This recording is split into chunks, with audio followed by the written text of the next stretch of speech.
وہ اس وقت تو یہ کلمہ حق کہنے والے کوئی ہمیں نظر نہیں آتے.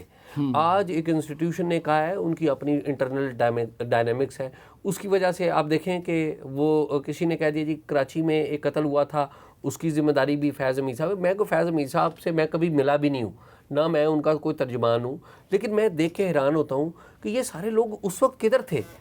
صرف دیکھیے اگر آپ گراؤنڈ پہ دیکھیں تو ایک بندے نے اس وقت ریزسٹنس کی تھی, باقی ظاہر ہم جرنلسٹ ہیں, انصار صاحب بھی جو خبریں تھیں وہ سارے ہم دے رہے تھے, لیکن ریزسٹنس اگر کس بندے نے کی تھی وہ ایک بندہ تھا جس نے جینون ایک ریزسٹنس کی, اور اس کی وجہ سے میں ذاتی طور پہ ان کا احترام کرتا ہوں, اور وہ ابصار عالم تھے.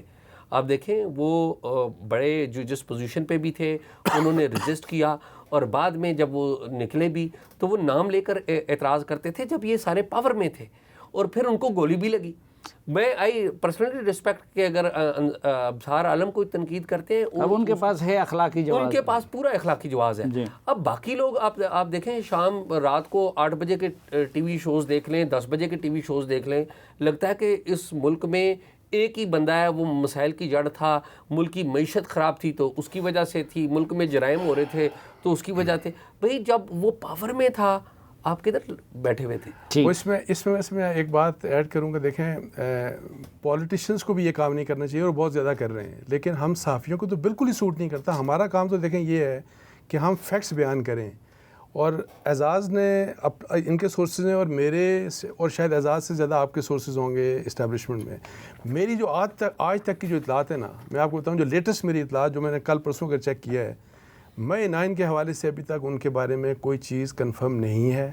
ٹھیک. اور میوٹینی کے بارے میں ابھی تک ان کے بارے میں کوئی چیز کنفرم نہیں ہے. ابھی تک جو چیزیں کنفرم ہیں وہ یہ ہیں کہ آپ نے پولیٹیکلی ٹاپ سٹی اور پھر سیاسی جو آپ معاملات آپ کے جو بہت زیادہ انٹرفیئرنس اور مشاورت یہ وہ کہ ہاں یہ کر دیں وہ کر دیں. یہ انٹرفیئرنس یہ ہے کہ آفٹر ریٹائرمنٹ دیکھیں جو ان کی سروس کے دوران جو بھی مداخلت ہوتی رہی نا پاکستان کی ہسٹری میں ہوتی رہی ہے, وہ جو انسٹیٹیوشنل انٹرفیئرنس ہے نا, اس کے اوپر تو اگر آپ کسی کو پکڑیں گے نا تو پھر تو ایک پنڈورا باکس کھلے گا, اس کی طرف کوئی بھی نہیں کبھی دیکھے گا. اور وہ تو یہ تو انڈیویجول وہی جو ریٹائرمنٹ کے بعد کا جو معاملہ تھا, اور ریٹائرمنٹ کے بعد اس پولیٹیکل پارٹی کے ساتھ جو کہ ڈائریکٹ اٹیک کر رہی تھی فوج کے اوپر اور فوج کی ٹاپ کمانڈ کے اوپر. تو اس لیے میں یہ کہتا ہوں کہ ہم صحافیوں کو کم از کم یہ ضرور احتیاط کرنی چاہیے کہ میرا غصہ دیکھیں میں آپ کو نہیں پسند کرتا ہے, آپ مجھے پسند نہیں کرتے, کوئی شرم ہوتی ہے کوئی حیا ہوتی ہے. دیکھیں یہ نہیں ہونا چاہیے کہ جو میرے دل میں آئے بس آپ چونکہ پکڑے گئے ہیں نا تو میں نے آپ کو چھوڑنا نہیں ہے. یہ بڑی ناجائز بات ہے اور انفیئر بات ہے. اچھا ویسے انصار صاحب ایک اور بات بھی, یعنی کہ ہمارے جرنلسٹ تو ہیں ہی ہیں نا, یعنی کہ وہ ان سے جب وہ پاور میں تھے تو ان سے ملنے جایا کرتے تھے ان کے دفاتر میں, پتہ نہیں کیا کچھ لوگ ایسے بھی ہیں جو وہاں پر جا کے ملنے میں کوئی قباحت نہیں ہے, لیکن یہ کہ آپ نے ادھر جا کے ان کے ہاں میں ہاں ملائی ہیں, آپ ان کے لیے استعمال ہوئے ہیں یا کہ نہیں, آپ نے بطور رپورٹر صرف ان سے کچھ معلومات حاصل کرنے کی ملنے میں ایک بات نہیں, آپ بالکل ٹھیک کہہ رہے ہیں, لیکن میرا پوائنٹ یہ ہے کہ اس میں کچھ ایسے تھے جو ان کی ہاں میں ہاں بھی بلاتے تھے, کچھ ایسے تھے جو وہاں پر جا کے ان کے پاؤں کو ہاتھ لگا کے معافیا مانگتے رہے اپنے مفاد کے لیے, کچھ ایسے تھے جو کہتے تھے آپ ہمیں حکم دیں ہم جیسا آپ کہیں گے ویسا کریں گے. اور یہ سیاستدان بھی ہیں ہمارے ایسے جو, اور آج وہی سیاستدان اور وہی صحافی جو اس وقت جسے کہتے ہیں لائنیں لگا کے ان کے دفاتر میں ان کے حکم کی تعمیل کرتے تھے, آج وہی دیکھیں ان پر تنقید کر رہے ہیں اور کسی کو کوئی یعنی کہ اخلاقی قدر ہی نہیں ہے کہ ماضی میں وہ کیا کرتے رہے. ایسا کوئی نہیں تھا جو جا کے ان کو حق کی نصیحت کرتا. نہیں کچھ لوگ تھے, اور میں اب وہ کہنا نہیں چاہتا ہوں, وہ ڈزن لوگ ہیں, وہ بالکل لوگ تھے. مجیب الرحمان شامی صاحب, ظاہری بات ہے یہ حکومت پیپلز پارٹی کے اشتراک سے قائم ہے, اور پیپلز پارٹی حکومت میں ہے بھی اور نہیں بھی ہے. وہ کہتے ہیں ہم نے تو صرف ریاستی عہدے لیے ہوئے ہیں, لیکن ظاہری بات ہے وہ بھی حکومت ہے. تو پیپلز پارٹی اور مسلم لیگ نون کی یہ رفاقت آپ کو زیادہ دیر چلتی ہوئی نظر آ رہی ہے یا کہ اس میں بھی کچھ مشکلات ہیں؟ دیکھیں صافی صاحب, ہمارے ہاں جتنے بھی ماضی میں اتحاد بنے ہیں وہ کسی ایک نقطے پہ بنے ہیں, کسی ایک شخص کے خلاف بنے ہیں. تو ابھی جو عمران خان ہے وہ ان کے ہدف ان کا عمران خان ہے. جب تک وہ موجود رہیں گے اس وقت تک پیپلز پارٹی اور مسلم لیگ نون جو ہیں وہ بھی ایک دوسرے کے ساتھ چلتی رہیں گی. یہ مشترکہ دشمن کے مقابلے میں یہ سب اکٹھے ہوئے ہیں، اور اگر وہ مشترکہ دشمن جو ہے وہ کمزور ہوگا یا منظر پہ اس طریقے سے نظر نہیں آئے گا تو تبھی ان کے تضادات ابھر کے سامنے آئیں گے۔ تو جب تو ماضی ہمیں یہی بتاتا ہے کہ عمران خان صاحب کیونکہ پوری طاقت سے موجود ہیں، اپنے وجود کا احساس دلا رہے ہیں، اس لیے میرا نہیں خیال ہے کہ کوئی سیاسی جماعت جو ہے یعنی مسلم لیگ نون یا پیپلز پارٹی وہ ایک دوسرے سے کوئی محاذرہ شروع کر سکتی ہیں یا ایک دوسرے کے خلاف سفارہ ہو سکتی ہیں۔ تھوڑی تھوڑی باتیں ہوتی رہیں گی، دباؤ بڑھایا جاتا رہے گا، کچھ اپنے مفادات کے حصول کے لیے ایک دوسرے کو تھوڑا تنگ کیا جاتا رہے گا، لیکن گاڑی اسی طرح چلتی رہے گی۔ تو بنیادی مسئلہ اس وقت جی فرمائیے۔ بنیادی مسئلہ تو اس وقت یہ ہے کہ عمران خان صاحب جو ہیں ان کو آپ نے کس طریقے سے ڈیل کرنا ہے اور ان کے ساتھ کیا معاملہ کرنا ہے۔ فوجی عدالت میں ان کا مقدمہ چلنا ہے یا سول عدالتیں جو ہیں ان کو ان سے عہدہ برا ہونا ہے، یہ ایک بنیادی سوال ہے۔ اور ہمارا جو ابھی جو بات ہو رہی تھی کہ ہماری سول عدالتیں جو ہیں وہ بڑی ڈھیلی ڈھالی ہیں، ہمارا جو ڈھانچہ ہے وہ بڑا کوئی یعنی نتیجہ خیز نہیں ہو پاتا، وہاں مقدمات کے فیصلے نہیں ہوتے۔ جتنا دباؤ رہا ہے ہماری جوڈیشری پہ اور جو جس طرح کے حالات کا سامنا ہم کرتے رہے ہیں، اس کی وجہ سے میرا خیال یہ بھی ایک جوڈیشری جو ہے وہ اپنے آپ کو اپنی جان چھڑاتی ہے، معاملات کو لٹکاتی ہے، اور تاکہ وہ جتنا بھی ہو سکتا ہے اپنے آپ کو محفوظ رکھ سکے۔ اس وجہ سے فیصلے نہیں ہو پاتے۔ کسی بھی سیاسی لیڈر کے خلاف کوئی فیصلہ کرنا کوئی آسان کام نہیں ہوتا، اور جہاں جہاں فیصلے ہوئے ہیں اس کی قیمت ادا کی ہے جوڈیشری نے۔ مگر آپ یہ بھی دیکھیں، اگر ماضی میں آپ دیکھیں تو ہمارے ہاں راولپنڈی سازش کیس دیکھ لیں، وہ سول کورٹ میں مقدمہ چلا تھا۔ شیخ مجیب الرحمان کا ٹرائل سول کورٹ میں ہوا تھا۔ جو حیدرآباد ٹریبونل کیس ہے یا حیدرآباد کنسپریسی کیس ہے وہ نیب کے لیڈروں کے خلاف تھا، وہ بھی سول ٹریبونل جو ہے اس کے تحت مقدمہ چلا تھا۔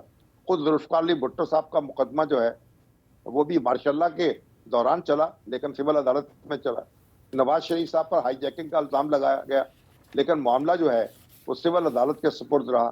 تو ہماری جو روایت ہے کہ ہمارے سیاسی لیڈر جو ہیں ان کے معاملات فوج اپنے پاس نہیں لیتی یا اس میں فریق نہیں بنتی یا فریق بنتے ہوئے نظر نہیں آتی، تو اس وجہ سے ایک سیاسی جو ہمارا سٹرکچر ہے اس کو ڈھال کے طور پر استعمال کیا جاتا ہے۔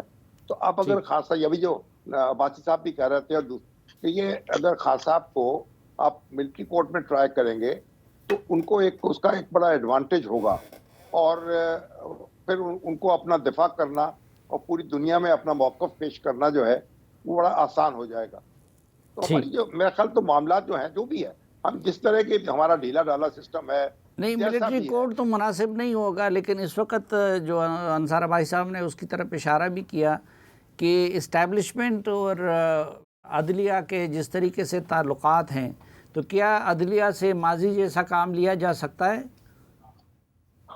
اب یہ دیکھیے، یہ تو دیکھیں نا، کثرت استعمال سے بہت سی چیزیں جو ہیں وہ اس طرح کارآمد نہیں رہتی۔ تو اب عدلیہ جو ہے اس کے اندر بھی ایک باہر جذبہ موجود ہے اپنے آپ کو اسرٹ کرنے کا یا اپنی ساکھ جو ہے اس کو بحال رکھنے کا یا قائم کرنے کا۔ تو میرا خیال اس سے توقعات بھی بہت زیادہ نہیں لگانی چاہیے، لیکن کوئی نا امید بھی نہیں ہونا چاہیے۔ بات یہ ہے کہ اگر آپ جو بھی نظام ہے ہمارا سول سٹرکچر جیسا بھی ہے اس کے ہم بینیفیشریز بھی ہیں، اور جو نقصانات ہیں ان کو بھی ہم بھگت رہے ہیں بحیثیت قوم کے۔ تو جب بحیثیت قوم کے ہماری جو اسٹیبلشمنٹ ہے اس کو بھی ریسکیو کو ہماری عدلیہ آتی رہی ہے، اور ظاہر ہے کہ اس وقت سیاسی عناصر جو ہیں اس پہ بناتے رہے ہیں۔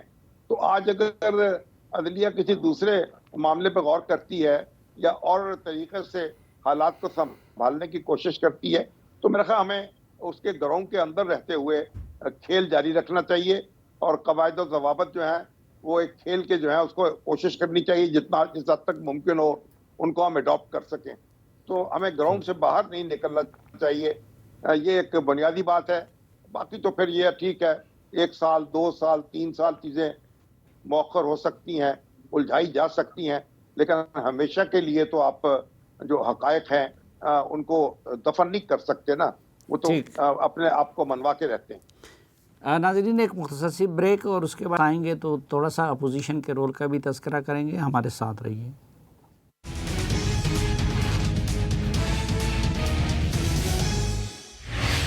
ایک بار پھر خوش آمدید آپ کو جرگے میں. انصار اباسی صاحب، اس بات کا کوئی امکان ہے کہ پی ٹی آئی عوامی طاقت کے ذریعے حکومت کو گرا دے؟ دیکھیں، پہلی بات تو یہ ہے کہ کیا پی ٹی آئی کی جو ساری لڑائی ہے وہ حکومت کے اگینسٹ ہے یا کسی اور کے اگینسٹ ہے؟ ان کی حکومت کے اگینسٹ لڑائی ہے ہی نہیں. بیسیکلی تو ان کی لڑائی پنڈی میں ہے، ان کی اسٹیبلشمنٹ کے اگینسٹ لڑائی ہے. اور مئی 9 میں ہم نے دیکھا. اب یہ ہے کہ مئی 9 کا جو ایکسپیرینس ہے ان کا اپنا، ظاہر ہے وہ بغاوت کی ایک کوشش تھی، اس میں کوئی شک نہیں. مطلب ہے کہ جو مرضی کہیں کہ سی سی ٹی وی لے کے آئیں، یہ ایک فیکٹ ہے کہ جو لوگ تھے ظاہر ہے پی ٹی آئی کے لوگ تھے، اور اس کے پیچھے سازش تھی یا نہیں تھی، میرے اور آپ کے پاس وہ ثبوت ہو سکتا ہے نہیں ہو، لیکن ایک بیانیہ تھا 1-1.5 سال کا جس کی وجہ سے لوگ غصے میں تھے. اور پی ٹی آئی کے کسی بھی فالوور سے، کسی بھی ووٹر سپورٹر سے پوچھیں نا آپ فوج کے حوالے سے یا فوج کی لیڈرشپ کے حوالے سے، آپ کو پتہ چل جائے گا کہ ان کا مائنڈ سیٹ کیا ہے. سو بغاوت کا مطلب یہ ہے کہ حکومت کا تو وہ کچھ نہیں کر سکتے. جو ابھی بھی شامی صاحب کہہ رہے تھے نا کہ ایک پیج کے اوپر پاکستان پیپلز پارٹی اور ان کی پی ایم ایل این کی ایک پیج اس سے زیادہ امپورٹنٹ ہے.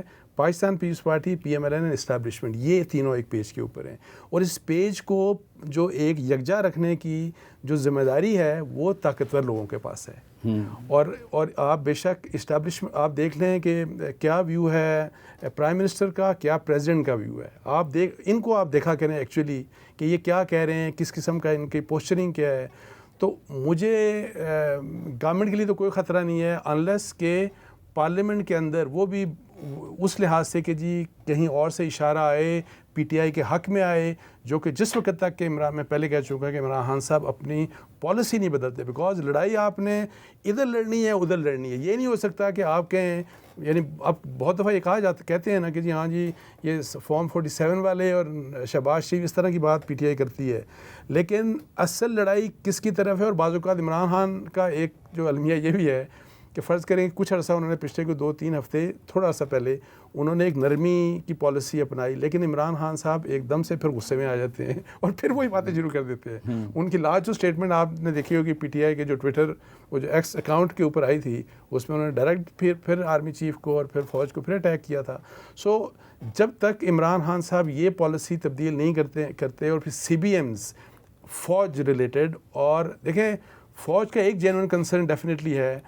آپ فوج اسٹیبلشمنٹ کو کرٹیسائز کریں، میرا خیال ہے کوئی مسئلہ نہیں ہوگا اتنا زیادہ، لیکن اگر لوگ یا ایک پولیٹیکل پارٹی کی فالوئنگ جو ہے وہ فوج کو اوپر، فوج کے متعلق جس قسم کی کیمپینز اور جس قسم کا ویو، اگر آپ فوج کے اگینسٹ ویو رکھتے ہیں اس طرح، وہ کنسرن ڈیفینیٹلی ان کا ہوتا ہے. تو اس لحاظ سے عمران خان صاحب جب تک اس چیز کو ٹھیک نہیں کریں گے، مطلب سی بی ایمز کے ذریعے پھر سوشل میڈیا کو کنٹرول کرنے کے لیے، اور واقعتاً جو لوگوں میں، ان کے لوگوں میں جس قسم کی نفرت انہوں نے فوج کے اگینسٹ پیدا کی ہے، وہ نفرت جب تک ختم نہیں ہوگی، میرا نہیں خیال کہ دوسری طرف سے کسی بھی قسم کی نرمی ہوگی.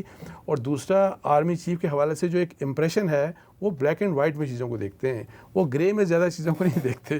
اور یہاں پہ ان کا ایک ایکسپیرینس ہے، مطلب in case of Imran Khan ان کا اپنا ذاتی ایکسپیرینس ہے، ایک پاسٹ ہے جس میں ان کا ذاتی ایکسپیرینس بھی ہے، پھر مئی 9 بھی ہو چکا. تو اس لحاظ سے یہ ذرا مجھے نہیں لگتا کسی قسم کا حکومت کے لیے there is absolutely no danger. Martial law کا کوئی خطرہ ہے؟ نہیں، مارشل لاء کا بھی دیکھیں، مارشل لاء کا کوئی خطرہ نہیں. اور جوڈیشری کا بھی دیکھیں کہ فیصلہ دیا ہے انہوں نے، یہ جو مخصوص نشستوں والا، دیکھیں اس میں پولیٹیشنز کی سمارٹنس دیکھ لیں کہ وہ پارلیمنٹ کو استعمال کر لیا انہوں نے. یعنی وہ امپلیمنٹ نہیں کروانا چاہ رہے تھے، اسٹیبلشمنٹ بھی اس فیصلے سے خوش نہیں تھی، لیکن طریقہ آپ نے ایسا نکالا کہ پارلیمنٹ کے اگینسٹ کیا ایکشن ہو سکتا ہے؟ کوئی ایکشن نہیں ہو سکتا. وزیر اعظم کچھ نہیں کر رہا، یعنی وہ کچھ نہیں. سو پارلیمنٹ، سو اس لحاظ سے مارشل لاء کے ویسے بھی حالات بھی نہیں ہیں، اس قسم کے بھی نہیں حالات. اور پھر مجھے بتائیں نا مارشل لاء کی کیا ضرورت ہے جب پرائم منسٹر میں اور آرمی چیف میں مطلب ہے کہ بیسٹ آف ریلیشن شپ ہیں، اور یہی کیمسٹری تھی 16 مہینے والی پی ڈی ایم کی گورنمنٹ کی، جس کی وجہ سے یہ سارا سیٹ اپ بنا اور چلا ہے آگے. تو یہ مجھے نہیں لگ رہا یہ اسی طرح چلیں گے معاملات. اعزاز سید، ایک تو یہ کہ چیف جسٹس کی ملازمت بڑھانے کا چیپٹر بند ہو گیا ہے یا نہیں، اور دوسرا یہ حکومت جو قانون سازی کر رہی ہے تو اس کے پیش نظر کیا ہے؟ میرے خیال میں چیف جسٹس کی مدت ملازمت تو نہیں بڑھائی جا رہی. کچھ نہیں کہا. اب ایسے پاکستان میں تو کچھ کسی چیز کا کچھ بھی نہیں 25 پتا. اکتوبر تک کچھ پتہ نہیں کیا ہوگا. لیکن یہ ضرور ہے کہ جو پارلیمنٹ کا جو سیشن آ رہا ہے اس میں مجھے کسی نے بتایا کہ ان ایکسپیکٹڈ کوئی لیجسلیشن آ سکتی ہے اور وہ آئینی ترمیم بھی کوئی کچھ نہ کچھ ہو سکتی ہے. لیکن لیجسلیشن سنا یہ ہے نہیں، لیکن ابھی جو تعداد ہے اس کے ہوتے ہوئے آئینی ترمیم یہ جو موجودہ تعداد ہے اس کے بارے میں دو ویوز پائے جاتے ہیں. ایک تو یہ ہے کہ ظاہر ہے جو پی ٹی آئی والے ہیں وہ بھی ووٹ نہیں دے سکتے، ان کا اس کے اوپر ہے.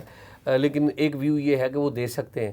لیکن میرا یہ خیال ہے کہ لیجسلیشن تو لازمی آ رہی ہے جس کے بارے میں میرے خیال میں ہم ایک اندازہ ہی کر مقصد تو حکومت بیان کر رہی ہے نا، ایک اصل مقصد ہوتی ہوئی ہے جس تک آپ کی رسائی ہوتی ہے، تو وہ اصل مقصد کیا ہے؟ اصل مقصد تو ہمیشہ سے یہ جب سے یہ سارا معاملہ شروع میں آیا کہ وہ یہ ہے کہ عدلیہ کا پورا کنٹرول حاصل کیا جائے. عدلیہ اس طریقے سے اسٹیبلشمنٹ کے کنٹرول میں نہیں ہے. اور اگر سچی بات یہ دیکھیں تو اس سارے پروسیس میں اگر کسی نے رزسٹ کیا ہے تو وہ اسٹیبلشمنٹ کو رزسٹ تو عدلیہ نہیں کیا ہے. اب اسٹیبلشمنٹ کی اوپینین ہے کہ وہ تو جی ایک خاص شخص کی یہ جو آنے والی یعنی ابھی رجسٹ کیا ابھی جی ابھی کی بات، ورنہ تو یہ ہینڈ ان گلو رہے نا. تاریخ میں تو نہیں. تو یہ جو آنے والی قانون سازی ہے اس میں ایسی کون سی چیز ہے کہ جس کی وجہ سے جوڈیشری پہ حکومت کو سبقت مل جائے گی؟ دیکھیے مجھے اس بات کا ذاتی طور پہ علم ہے کہ جو نئے جو چیف جسٹس ہیں ان سے ملاقات کی ایک ضرور کوشش کی جاتی رہی ہے. اور کم از کم 2 اٹیمپٹس کا تو مجھے پتہ ہے کہ ایک ان کے کسی دوست کے ذریعے کی گئی جنہوں نے ریفیوز کر دیا کہ وہ نہیں کرائیں گے، اور دوسری کو انہوں نے شاید انٹرٹین نہیں کیا. مجھے نہیں پتہ کوئی میٹنگ ہو گئی ہے یا نہیں ہوئی. تو اگر تو وہ میٹنگ ہو گئی ہوئی ہے تو میرے خیال میں چیزیں اتنی زیادہ مشکل نہیں ہوں گی. اگر وہ میٹنگ نہیں ہوئی تو پھر تو میرے خیال میں لیجسلیشن بھی ہم ان ایکسپیکٹڈ دیکھیں گے، اور کوشش یہی کی جائے گی اس لیجسلیشن کے ذریعے کہ عدلیہ کا کنٹرول حاصل کیا. مجیب الرحمان شامی صاحب، آپ نے دونوں کی سیاست کو قریب سے دیکھا ہے، آبزرو کیا ہے، مولانا فضل الرحمان صاحب کی سیاست کو بھی اور عمران خان صاحب کی سیاست کو بھی. ان دونوں کا اتحاد ہو سکتا ہے حکومت کے خلاف؟ دیکھیے دونوں کی سیاست آپ کی نظر میں بھی ہے. دونوں کا اس وقت جو خیر سگالی کے جذبات ہیں ایک دوسرے کے لیے، اس کے بارے میں بھی تو پیشگوئی نہیں کی جا سکتی تھی جی، لیکن وہ ایک دوسرے کے قریب آئے ہیں اور ایسے جسچرز دے رہے ہیں ایک دوسرے کو برداشت کرنے کے.